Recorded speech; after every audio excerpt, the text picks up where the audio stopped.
Hello everyone, this is Shivangi. Welcome to Shift Classes. Video में discuss करने वाला है resource allocation in socialist economy, समाजवादी अर्थव्यवस्था में संसाधन आवंटन। तो दोनों ही लैंग्वेज में डिस्कस करेंगे। तो हम मार्केट इकोनॉमी में कैसे होता है रिसोर्सेज का एलोकेशन, वो हम पढ़ चुके हैं। अब हम पढ़ेंगे सोशलिस्ट इकोनॉमी में।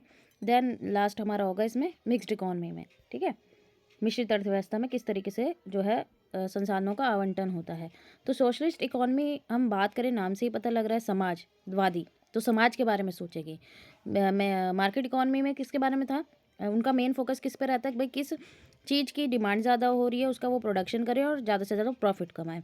सोशल इकोनॉमी में क्या रहता है, लोकेशन जो है हमारे रिसोर्सेज का, स्कार्स रिसोर्सेज जो हमारे पास दुर्लभ संसाधन है, क्योंकि हमारे पास रिसोर्सेज कम है और वांट्स ज़्यादा है।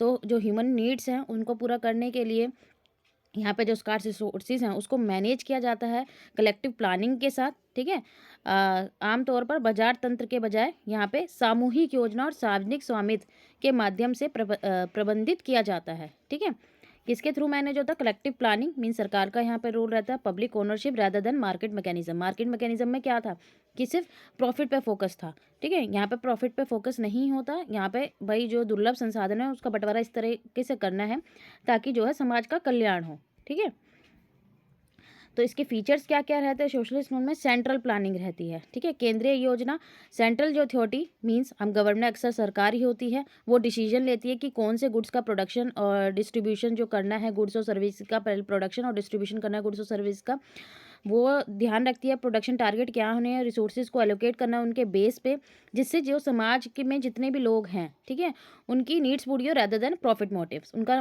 सरकार का मोटिव कभी ये नहीं रहता कि वो प्रॉफिट कमाए, उसका ये रहता है जो उसकी जनता है उसका कल्याण हो। ठीक है, समाज का कल्याण हो।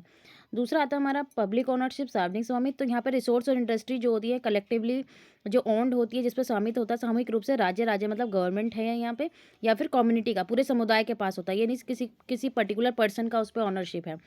मार्केट इकोनॉमी क्या है, फर्म्स होती हैं, ठीक है, कंपनी होती है, उनका एक इंडिविजुअल या हम बोले ऑनर होते हैं, जो जिनका मेन मोटिव क्या रहता है, प्रॉफिट कमाना रहता है। ठीक है, तो इनकी ये हेल्प करते हैं, इंश्योर करते हैं कि जो बेनिफिट्स है प्रोडक्शन का और डिस्ट्रीब्यूट हो वो सब पूरी पॉपुलेशन में हो। ठीक है, rather than concentrated in hands of private owner. इसका ध्यान है कि जो निजी मालिकों के हाथों में ना हो, केंद्रित होने की बजाय आबादी को अधिक से अधिक समान रूप से वितरित किया जाए, जो भी गुड्स और सर्विसेज का प्रोडक्शन किया जा रहा है।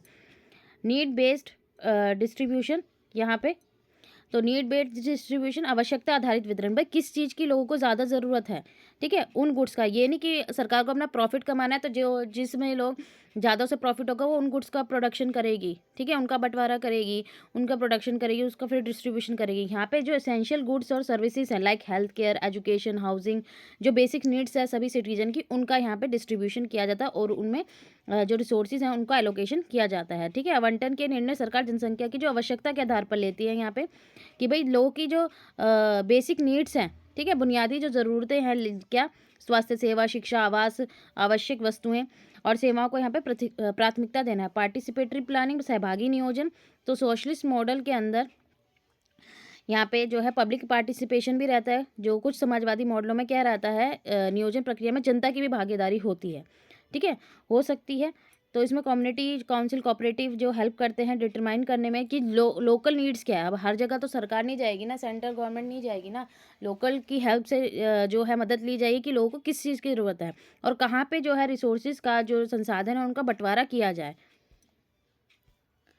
फिर आता है हमारा रिसोर्स राशनिंग, संसाधन राशनिंग। तो अब हमारे पास क्या है कि अत्यधिक कमी की स्थिति में, अब जब केस है एक्सट्रीम स्कार्ड, तो गवर्नमेंट क्या करेगी, इम्प्लीमेंट करेगी राशनिंग सिस्टम। ठीक है, उस केस में क्या करेगी, राशनिंग प्रणाली को लागू कर सकती है ताकि जो डिस्ट्रीब्यूशन है एसेंशियल गुड्स का वो कंट्रोल में हो। ठीक है, अब रिसोर्सेज तो हमारे पास कम है, फिर राशनिंग सिस्टम लेके आएगी, तो भाई सभी की जो बेसिक नीड्स है, जो बुनियादी ज़रूरतें हैं उन तक पहुँचो, सभी को बुनियादी ज़रूरतों तक पहुँचो, हालांकि कभी कभी सीमित मात्रा में, ये नहीं कि अनलिमिटेड आप प्रोवाइड करें, एक लिमिट पोर्शन में, ताकि सभी को लिमिट क्वांटिटी हो। जैसे जो राशन की दुकानों पर राशन मिलता है, जैसे मैं एग्जांपल दे रही हूँ, ठीक है, उसमें एक लिमिट है कि भाई आपको 10 किलो पर पर्सन जो है 3 किलो आपको गेहूँ मिलेगा या 2 किलो चावल मिलेंगे, तो उसमें पर्सन के हिसाब से क्वांटिटी लिमिट कर रखी है सरकार ने, यानी कि आप जितना मर्जी चाहें ले सकते हैं, क्योंकि हमारे पास रिसोर्स कम है और नीड्स जो हैं ज़्यादा है। तो बेसिक नेसेसिटी सबकी पूरी हो, लेकिन एक लिमिट क्वांटिटी में, क्योंकि रिसोर्स हमारे पास कम है। फोकस ऑन सस्टेनेबिलिटी, स्थिरता पर यहाँ पे ध्यान देती है सरकार।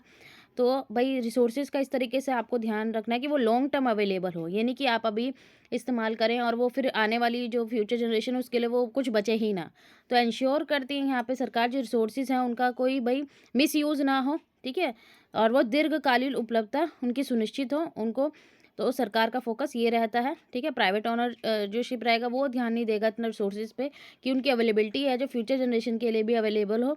उसका मेन होता है प्रॉफिट कमाना। लेकिन जो सोशलिस्ट इकॉनमी होती है वो सब चीज़ का, एनवायरनमेंट का भी ध्यान रखती है, ठीक है, अपने लोगों का भी ध्यान रखती है, रिसोर्सेज का मिसयूज़ भी ना हो, ठीक है, और सब तक जो बेसिक नीड्स है वो भी पहुँचे। इकोनॉमिक इक्वालिटी, तो ये हमारा लास्ट पॉइंट है इसका, आर्थिक समानता, ठीक है। तो यहाँ पे रिड्यूस करना है एफर्ट्स जो लगाए जाते हैं सरकार द्वारा कि जो इनइक्वालिटी असमानता है कि रिसोर्सेज तक पहुँच तक, ठीक है।